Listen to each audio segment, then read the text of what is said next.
Hi and welcome to my channel, Finding My Voice Again. I'm Rebecca and this is my buddy Boots. This channel is all about my journey and experience of having dysphonia. And if you'd like to find out a bit more about me and of course Boots, I do recommend watching episode 1, an introduction to me and my dysphonia, as it will add a bit of context into all the other videos I've created and future videos I plan on creating. So this episode is really about the impact of having dysphonia on relationships. So that's all sorts of relationships, being friends, being family, being colleagues and strangers as well. Anyone really that you have to have an interaction with. So there are some core things that I do when I'm interacting with anybody, regardless of the situation. So if I have hot water available, I will do what I call secret steaming. So I'll have the mug in my hand and you'll notice the steam rising from the hot water, and I'll just place the mug comfortably around my chin area, breathing in the steam. So steaming is something that is exceptionally soothing to the throat. I do 5 minutes steaming every morning anyway, but it is kind of like an instant relief. So if you can get a mug of hot water, it looks very subtle. It's something people won't really pick up on, but it will help. I also always carry with me glycerin pastels. So sort of mid-conversation, if I'm beginning to get that sort of burny, kind of achy, sore throaty sensation, I'll have a glycerin pastel, and that just creates a bit of moisture in the throat and takes the edge off. I always have a water bottle to hand as well, taking regular sips of water to keep my throat as moist as possible. And another thing that I've found helpful is carrying around little sachets of honey. So a lot of places will just serve you hot water, but they don't frequently have honey available. So I'll just put my honey sachet into that hot water, and once again that's an instant relief and an instant soother on my throat. So you can do that at home, you can do it in the office, you can do it at, anywhere you're socialising and can get access to hot water. And don't be afraid to pop into a coffee shop and ask for hot water and honey. A lot of the big chains do them, so it's definitely worth asking. Chamomile tea is another thing that I found quite soothing. So if you're looking for a bit of flavour, order a chamomile tea. So how I've been interacting with people sort of since I started with the dysphonia has been through doing some British Sign Language. So that's something that I taught myself, and I shared my learnings with those closest to me. And it's just been about sort of us all understanding the very basics, because it's amazing how much of a conversation you can have just knowing the basics. So learning the alphabet so you can spell out keywords, learning your what, your when, your where, your who, your how and your why. That's been really helpful. Please and thank you. And it's the loveliest thing when you're in a shop and you say thank you and then the cashier returns it to you. That's happened to me on multiple occasions. And the amount of people who ask me as well, they say, oh, is that thank you? Oh, I'll remember that. So it's a really engaging way to communicate with people, even if you don't know everything. So that's something I found helped. And also, if you don't know sign language and don't have the time to learn it, there's a lot of things you can do with your hands and your body which expresses things. So love, that's love, like things like that. You can really express yourself using your hands. I tend to call it like on the spot charades, basically. Like house, things like that. You can really start to engage and have a conversation just through little hand prompts like okay. So that's something that I've been doing with anyone that I meet, be it strangers or very close, those closest to me. Another thing I do is carry a mini notepad and pen with me, so that I can write down things that are a little bit more complicated.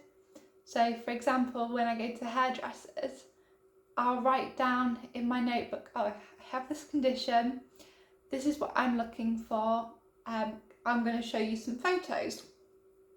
And from that, you know, the hairdresser that I go to is so understanding and always cuts my hair exactly how I've requested, and that's without any words being spoken.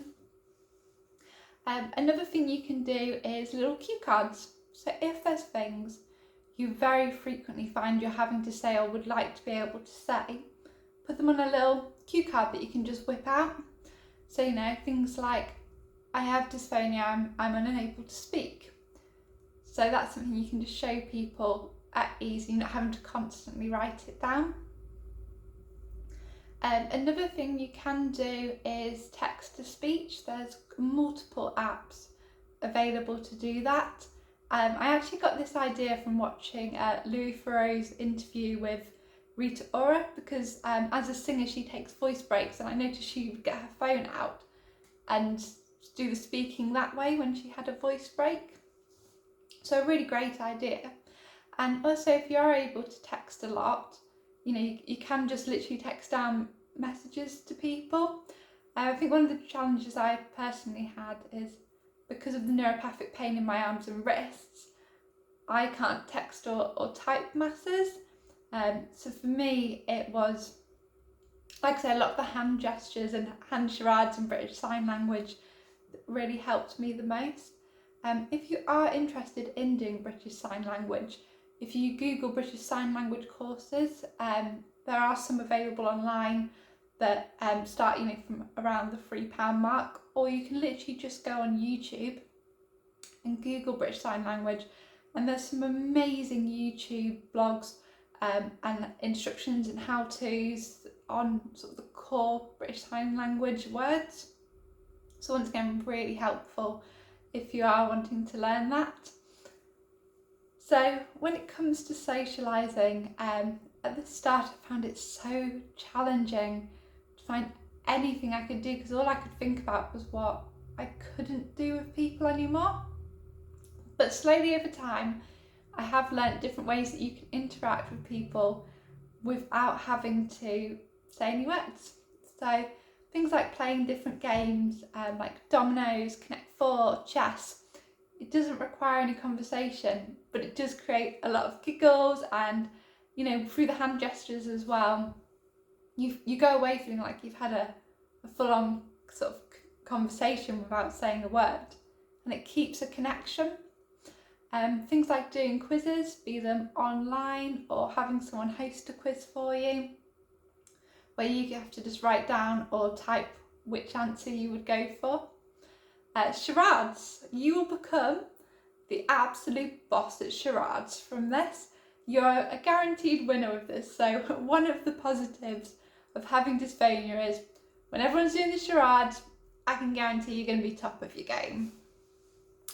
Something that I personally love doing is building Lego. So I got family members involved with that as well. So getting, you know, quite challenging Lego and making it an activity that we all build it together. So once again, building that connection without saying very much at all. Something else that's similar to that is things like puzzles. So once again, it's, you know, you're using your hands to sort of navigate and show what you want to be placed where, but it doesn't require any conversation if you don't want to speak for that duration. Other activities include things like going to the cinema, doing massive TV binges with people, playing things like junkyard golf or going bowling. All of these interactions create connections, but they don't require masses of speech if you don't feel able to. and you can, you connect with people through these different activities, and you end up trying out new activities that you would never have done before and gaining new skills as well from that. So when I am going out to meet with people, I'm very conscious of the environment that I'm in. I proactively sort of avoid any noisy environments that are really busy, really loud, got music on, things like that, because if I want to speak, I can't strain my voice. So I would much prefer going to like a quieter venue or outdoors in a park, for example, than being in sort of a music driven, loud sort of venue, because for me, I can't really connect with people with the voice that I've got in those environments. Another thing I do is avoid any smoky environments. So if I'm going to like a pub or a restaurant or a cafe, anything like that, or in a park, I do sort of proactively avoid people that are smoking, because unfortunately the smoke sort of irritates the throat, and unfortunately it does mean that I've missed out on barbecues, but they do have electric barbecues now. I saw on TV the other day, so maybe people move that way and I can enjoy a good barbecue with everyone. But you can have that conversation with friends and family and do alternatives, and so you can still have those celebrations, those parties, those get-togethers, but without the smoky, loud environments. And I think what's really important to remember is most communication isn't verbal, and I've really, really learnt this. In fact, I was told, I think it's something like 90% of communications are non-verbal. It's all in people's expressions, in their hand gestures, their body language. So, the eye contact, it really is all about verbal. And you are a presence, you are not just your voice, you are a person as a whole, and you bring you to the table every time you interact. And that's with or without your voice. And I really learnt that through connecting with strangers. I've been to friends' weddings, I've not said a single word, and I have gone away, feeling like I've just spoken non-stop all day and night. And I've learnt so much about people, and I feel like they've learnt about me, but not a single word has been said. And that's through using the tools like, sign language, doing your sort of charades, your pen, your paper, text, sort of text to speech, using those tools. But there is no doubt that dysphonia is a really lonely and isolating condition to have.